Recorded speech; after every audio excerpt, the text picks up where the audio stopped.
I was wounded. We were on a dismounted patrol. First thing was, it was just a wall of dirt surrounding me. I knew exactly what had happened. So when I landed, I actually somewhat started to roll down the hill a little bit. But once I felt myself start to roll, I was able to just dig my hands into the dirt and anchor myself there until my guys got to me.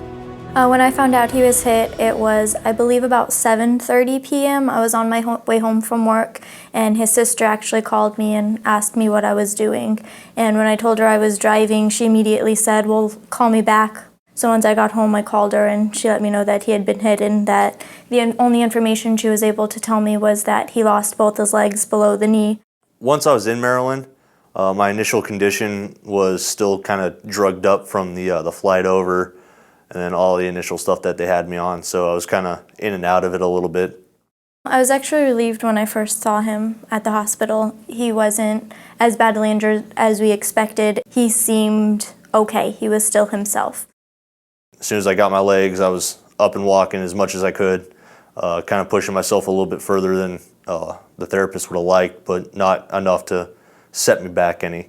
The time that I did see him with his wheelchair, you could tell he wasn't really happy being in his chair at all. He wanted to be on his legs, so it was great seeing him on there, on his prosthetics.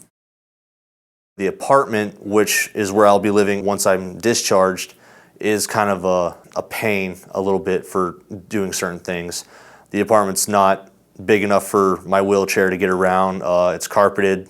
The biggest thing that I don't like about living in our apartment is the fact that he can't really use his chair at all, and I don't like having to see him on his knees or on using his hands to get places.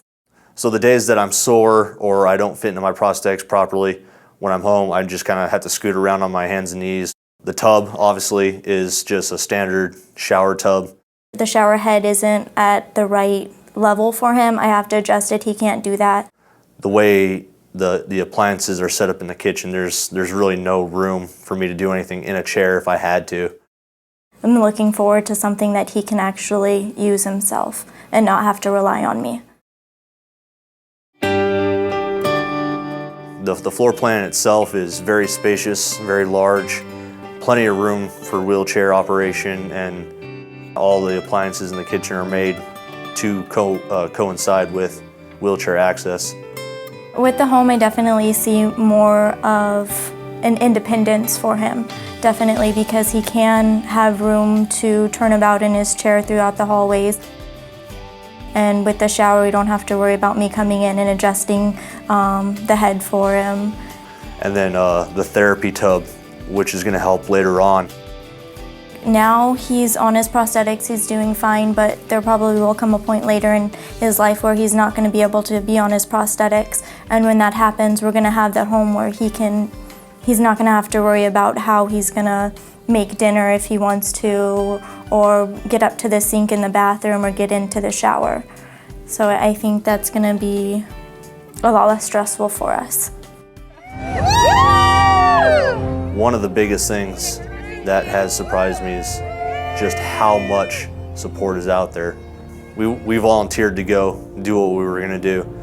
We don't really expect a whole lot, and for the vast majority of service members, we don't like being the center of attention. We don't necessarily go out and ask for handouts, but to have the support come out and be like, hey, no, we're going to do this for you, it's very relieving and very satisfying.